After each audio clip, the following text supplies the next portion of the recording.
Hoy, napatawag kayo. Himala at nabuhay rin tong GC natin. Look who's talking. Ikaw lang naman yung hindi sumasama sa amin. Kaya nga. Well, May ha, nakabook na. Tayong tatlo sa pa-Vietnam next month. Wala nang atrasan. Sharon, ano kasi? Di ba nabanggit ko naman sa'yo na wala pa sa plano kong mag-travel sa ibang bansa? At nagdadahilan ka na naman, girl.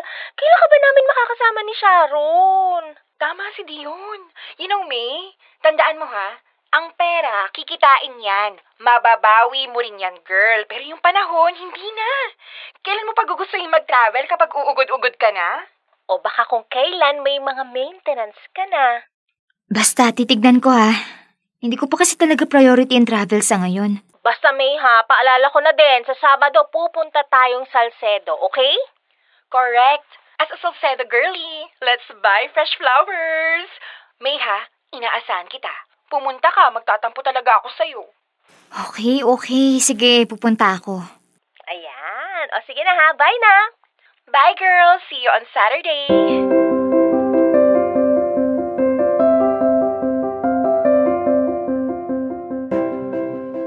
Dear Love, college besties ko si Dion at Sharon. At sa tagal ng aming pagkakaibigan, ay hindi ko inaasahan na hahantong kami sa ganito. Kung dati ay masaya na kaming magkakasama habang kumakain ng street food sa kanto, o kaya ay nanonood ng paborito naming mga Korean drama habang kumakain ng instant noodles. Ngayon ay nag-ibang level na. At aaminin ko, hirap akong makasabay. Sa sweldo pa lang naming tatlo, malaki ng diferensya. Marketing head si Sharon, content strategist naman si Dion. Samantalang ako ay isang account specialist na sapat lamang ang sinasahod sa buwan ng gastusin. Mahal ko sila at masaya ako sa tuwing magkakasama kami pero hindi ko na-afford ang mga trip nilang gawin at kainin.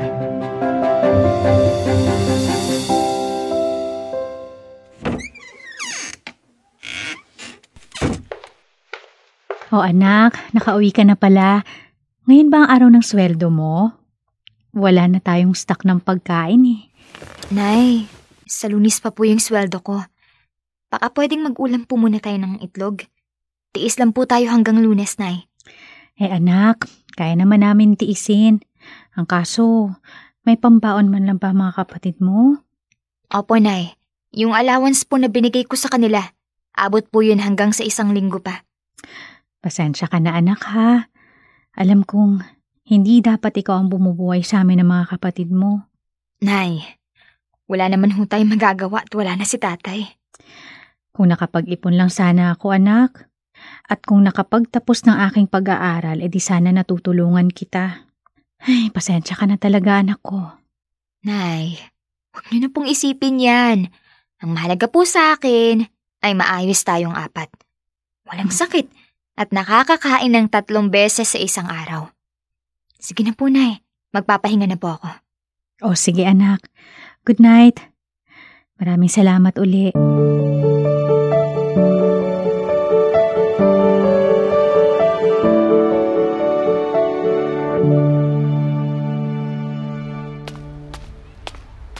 Ayan na si May! Girl!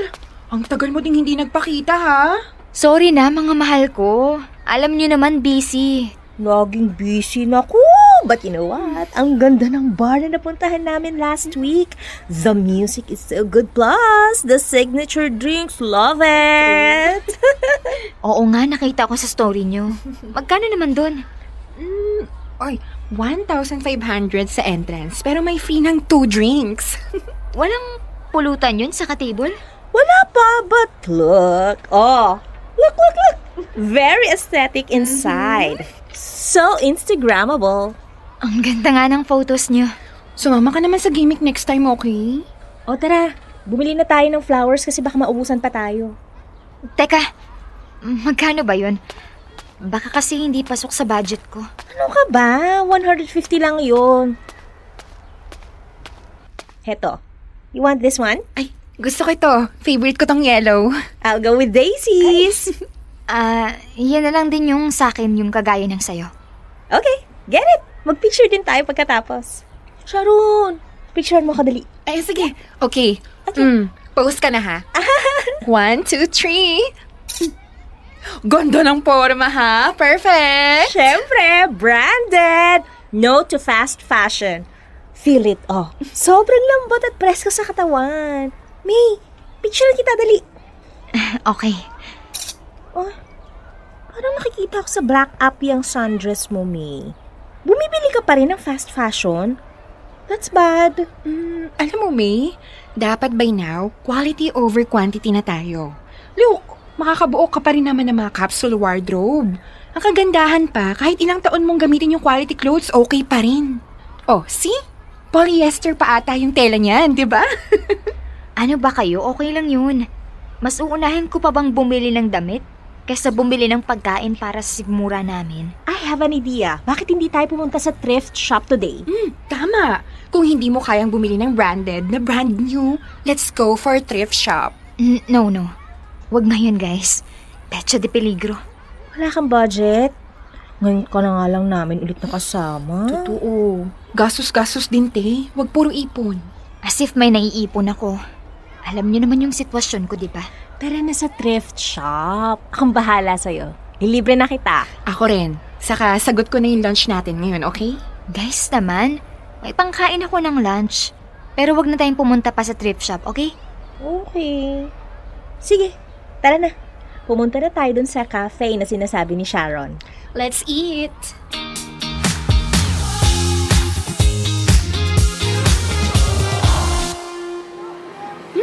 Ay, grabe. Nabusog ako dun. Best orange chicken ever. Tama! Saka yung matcha drink nila, grabe, ang sarap. Truth! Sulit na sulit sa 3,000 pesos. Itong si May hindi man lang nag-try ng drinks. Akala ko ba may pangkain ka ng lunch? You know what? If you want milk tea, ako nang bahala. I'll treat you. Hindi na. Okay na ako, no?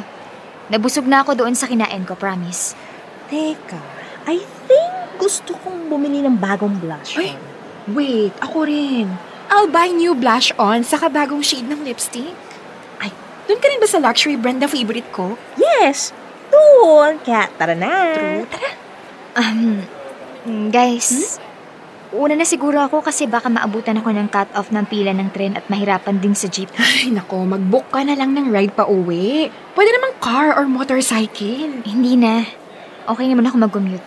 Saka hoy, mag-ipon ka rin ng pabili mo ng makeup kasi yung blush on mo hindi nagbi-blend sa skin mo. Tama. It's better to buy mamahalin, girl. Huwag mo masyadong tipirin yung sarili mo.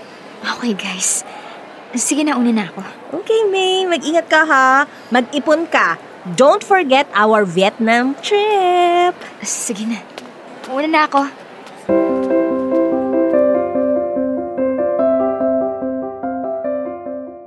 Dear love, inaamin ko, nalungkot ako ng araw na yon. Doon ko nakita kung gaano nakalayo ang agwat ng buhay ko sa mga kaibigan ko. Mahal ko sila at hindi ko gustong tipirin ang sarili ko. Pero mas lalong ayoko mangutang para lang makipagsabayan sa kanila. Pero noon ko naisip na baka nga hindi kami katulad ng dati. Na kahit sa simpleng bagay ay nagkakasundo na. Ngayon, ultimo damit, make-up, pagkain, sobrang laki na ng kaibahan. Hindi ko na sila maabot.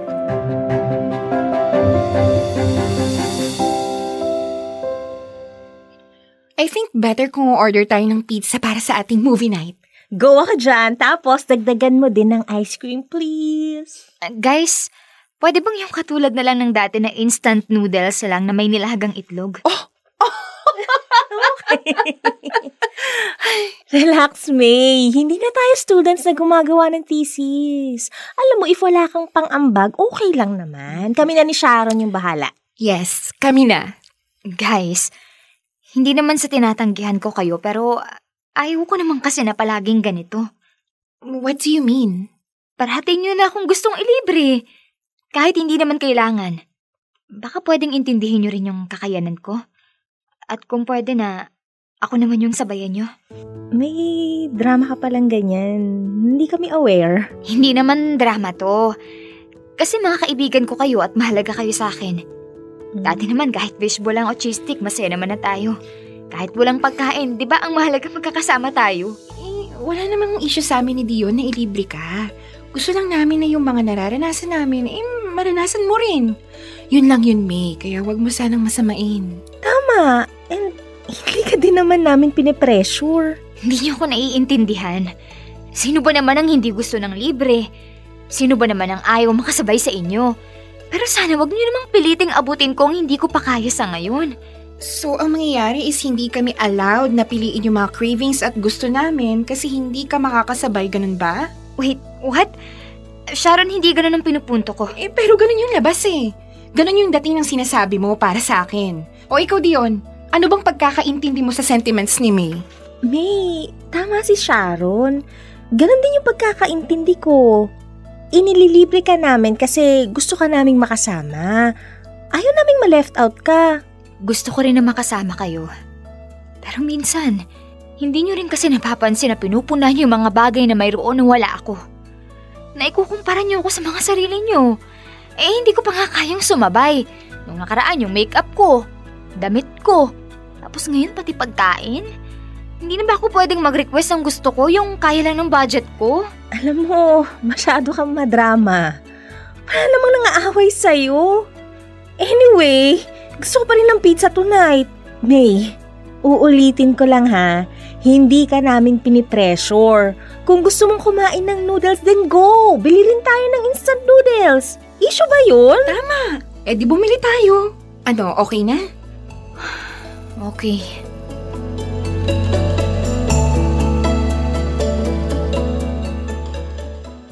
Dear love, pagkatapos nga ng gabing yon, pakiramdam ko may nagbago. Hindi na siguro kami nagkakaintindihang tatlong magkakaibigan. Yun na rin ang huling beses na inaya nila akong makipagkita sa kanila. Tahimik na rin ang aming group chat. Hindi na ako kinulit ni Sharon at Dion sa trip to Vietnam at wala na akong naging balita tungkol doon. Hanggang sa...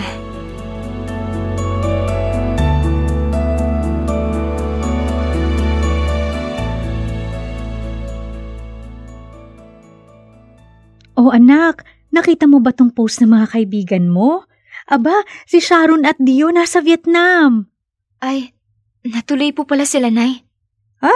Hindi ka man lang ba nila inaya dito? Inaya naman po, pero Nay, hindi ko po talaga kayang makipagsabayan sa kanila kaya mainam na rin po at hindi na nila ako kinulit tungkol dyan. Ganun ba? Pasensya ka na anak ha. Dapat nasosolo mo na yung kita mo at nakakapag-enjoy ka pero... Nay, wag po kayong mag-alala. Wala po sa isip ko yan. Mas prioridad ko po kayo ng mga kapatid ko. Okay lang mo yan sa akin. Hindi pa naman po huli ang lahat. Balang araw rin po ay mapupuntahan ko rin ng mga lugar na gusto kong pasyalan. Sa ngayon po ay mas kailangan kong pag-igihan sa trabaho. Para naman po magkaroon ako ng growth at maging candidate for promotion. Ganun ba anak? Tandaan mo na proud ako sa'yo. Sa sipag mong yan at galing aba, naniniwala ako na darating din ang panahon para sa'yo. Sige na po, Nay. Magpapahinga na po ako. O sige anak, nawa ay mahimbing ang tulog mo.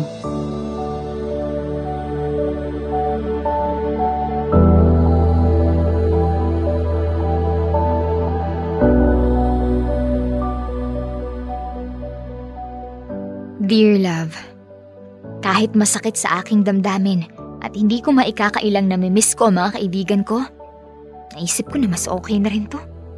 Mas konti ang pressure, hindi magastos, at wala na ring takot na mapag-iwanan o mahuli. Kung dati sa pag-ibig lang sinasabi ang date someone within your tax bracket, ngayon pakiramdam ko, applicable na din ito sa pakikipagkaibigan.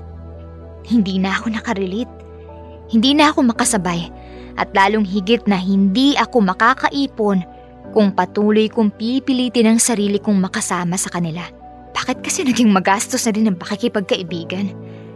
Sa ngayon, ako ay friendless. Sabi nga, you don't lose friends.